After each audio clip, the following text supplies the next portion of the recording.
friend of mine bugged me to buy his for the longest time. It was like The Ugliest Girl in the Bar. I just wasn't all of that interested. I'd seen him in Germany growing up. Just, you know, they were pretty casual. So, you know, dime a dozen. Wasn't, you know, beat up army truck. I had the coolest Toyota in town at the time. And so, but then one night he showed up. We're up four-wheeling and he asked me if I wanted to drive it. And I said, sure. I drove for 10 minutes. I bought it 10 minutes later. And it was just one of those things where instant love. I mean, it's like The Ugliest Girl in the Bar that you wake up with the next morning married. And then 2 days later, someone offered me twice as much as I paid for it, and I didn't sell it because I didn't know if I could get another one. It was my new baby, because I just couldn't sell her the next day. So I go back and forth to Germany, not on a semi-regular basis, but so I started importing them one at a time. One day I came up over this hill, and as far as the eye could see was row after row of these parked in the field, and you could tell they'd been there forever. So I inquired to who owned them, and 7 family members later, I finally got a deal to buy them all, and I did. I've got 5 here, I've got 3 up at another friend's house, and I've got, like I said, 3,000 plus sitting in Germany still. I've sold off 7,000 in these several years. Now, I took a bet a long time ago that one day America would discover these things and want them, and that day has kind of arrived. I mean, 5 years ago, everyone walked up to me and asked what they were. Now everyone walks up and say, cool Unimog.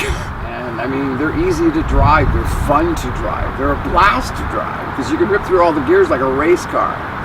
And yet you're only doing about 20 miles an hour after, you know, what sounds like you're going down a drag strip. And meanwhile, you look at your speedometer, you're doing 30, and you've just gone through all 6 gears, flat out floored, you know. And I mean, people run out all the time and like wave at me like I'm going way too fast. I'm doing like, you know, 12 miles an hour.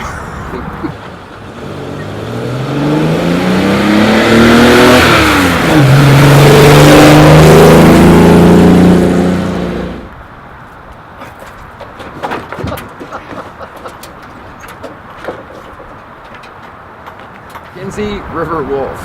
There's the McKenzie Mountain Range, which is in the southwest corner of Northwest Territories, Canada. And there's a river valley that runs through that, and that's where these guys are primarily from. And there's also an Eskimo tribe there that lives there. Hey guys!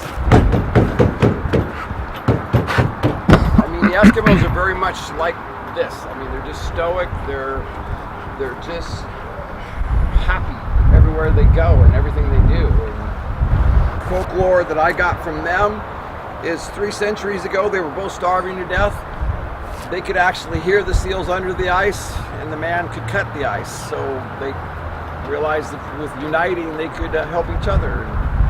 I started out in Skagway giving sled rides with them for the cruise ships, and they shot Never Cry Wolf there, and so they got in that because my dogs were doing what the wolves they flew up from, I think, Arizona to do, my guys were just doing, and theirs wouldn't. So I got involved with the movies there, and it just sort of hooked me in a sense. And there, I mean, it was a kind of a niche market that I got well known real quick. So I got an opportunity to be in several movies, sort of kabam, like one after another. I mean, I was in 3 sitcoms.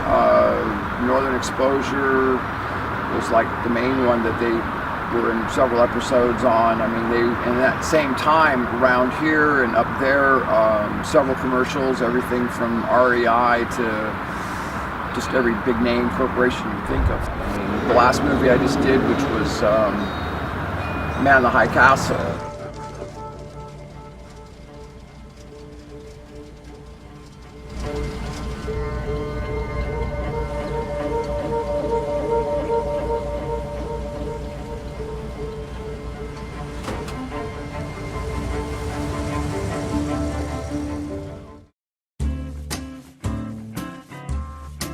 Follow your dreams. Everyone has a passion. That passion is uniquely yours. Share it with others. That's what makes the world a great place.